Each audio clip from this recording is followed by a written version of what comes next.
Comisión Parlamentaria de Finanzas se prepara para dictaminar hoy a favor del anteproyecto de ley de presupuesto de ingresos y egresos del Estado para 2016.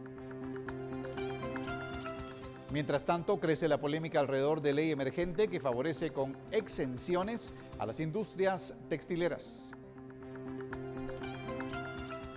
La Defensoría de los Derechos del Consumidor sospecha que la crisis en salud sea a causa de carestía de medicamentos. Empresa fomenta la celebración de una Navidad ecológica con la protección del pinamete, el árbol nativo de Guatemala que está amenazado por la depredación que crece durante el fin de año. En Noticias del Mundo, Turquía derriba avión militar ruso en la frontera con Siria al asegurar una violación de su espacio aéreo, lo cual es rechazado por Moscú. Además, coalición contra el Estado Islámico impulsada por Francia, nuevos ataques en Irak.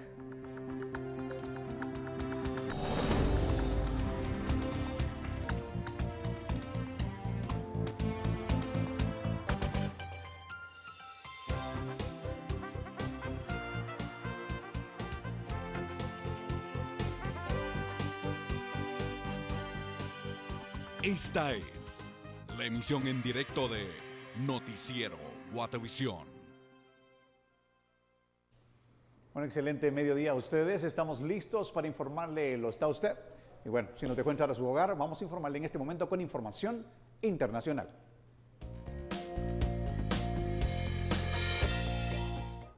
Turquía derribó hoy un avión militar ruso que, según Ankara, había violado su espacio aéreo cerca de su frontera con Siria. Una afirmación desmentida por Moscú. Ankara confirmó el derribo de un avión de las Fuerzas Aéreas rusas por una supuesta violación al espacio aéreo en la frontera sirio-turca. Un incidente que se produce en medio del incremento de la tensión al otro lado de la frontera turca y con constantes advertencias del gobierno de Ankara a que los aviones rusos y las fuerzas del régimen sirio detengan sus ataques a la región turcomana, en poder de la oposición siria. También se anunció que se presentará el caso ante la Organización de las Naciones Unidas y la Organización del Tratado del Atlántico Norte. El Ministerio de Defensa ruso confirmó los hechos en su página web. Aún no se ha confirmado si los dos tripulantes del avión están con vida, aunque se manejan varias versiones. Por otro lado, Bélgica continúa con el nivel máximo de alerta e inculpó a un nuevo sospechoso de participación en los atentados de París, mientras la coalición internacional contra el Estado Islámico se organiza, impulsada por Francia, que lanzó nuevos ataques en Irak. Las escuelas y el metro de Bruselas permanecían cerrados este martes. Bélgica decidió mantener en su nivel máximo la alerta, especialmente en la capital, sede de las instituciones europeas y de la OTAN. La Fiscalía belga inculpó a un cuarto sospechoso de participación en los ataques de París. Al mismo tiempo, en el suburbio parisino de Montrouge, la policía halló lo que podría ser un cinturón de explosivos cerca del lugar donde apareció el teléfono celular de Salah Abdeslam, principal sospechoso de los ataques que permanece prófugo. En paralelo, Francia volvió a atacar a la organización Estado Islámico en Irak y Siria. Cazabombarderos despegaron del portaaviones Charles de Gaulle. El buque insignia de la Armada francesa llegó al Mediterráneo Oriental este fin de semana y permitirá a la Fuerza Aérea triplicar su capacidad de ataque. Y al menos 5 migrantes bloqueados en la frontera de Grecia y Macedonia cosieron sus labios en protesta por impedírseles continuar su camino hacia Europa. Más de 1000 migrantes están bloqueados en la frontera entre Grecia y Macedonia. Las autoridades de Skiope se negaron a dejarlos entrar en su país. Este lunes al menos 5 de ellos protestaron cosiéndose la boca para exigir que se les deje continuar su camino a Europa. Desde el pasado jueves, Serbia y Macedonia decidieron limitar el cruce de la frontera a las personas que huyen de las zonas de conflicto en Siria, Irak y Afganistán, lo que deja a los iraníes, pakistaníes, marroquíes y de otros países bloqueados. Este puesto fronterizo es el paso habitual hacia el norte de Europa de los migrantes que llegan a Grecia cruzando el mar Egeo.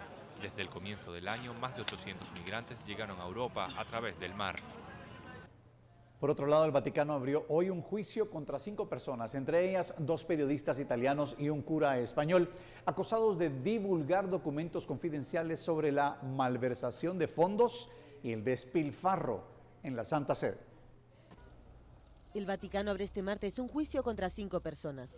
Se les acusa de divulgar documentos confidenciales sobre la malversación de fondos y el despilfarro en la Santa Sede.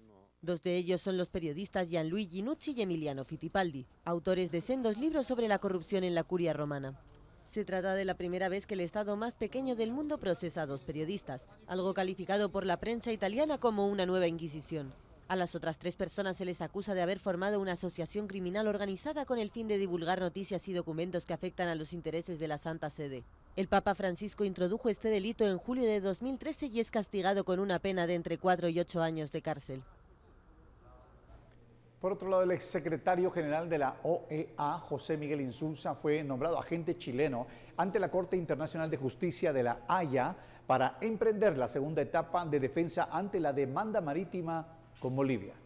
La presidenta chilena Michelle Bachelet designó este lunes al exsecretario general de la OEA, José Miguel Insulza, para emprender la segunda etapa de defensa ante la demanda marítima boliviana.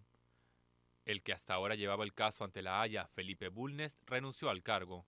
Insulza, reconocido político con importantes vínculos en todo el mundo, será el que se enfrente en la Corte Internacional de Justicia de La Haya ante Bolivia, que presentó en 2013 una demanda marítima para obligar a Chile a negociar una salida soberana al mar en su favor. Chile argumenta que las consecuencias para Bolivia derivadas de este conflicto fueron saldadas en un trato de paz bilateral firmado en 1904. Como consecuencia, las relaciones diplomáticas entre ambos países están rotas desde 1978.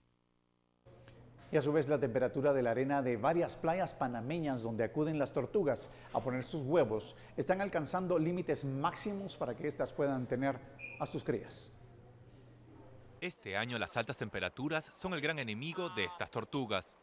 Una fundación dedicada a la protección ambiental en Panamá advirtió que de dejar los nidos en la arena se podían freír. Por ende, los huevos fueron extraídos de su hábitat natural para asegurar su nacimiento.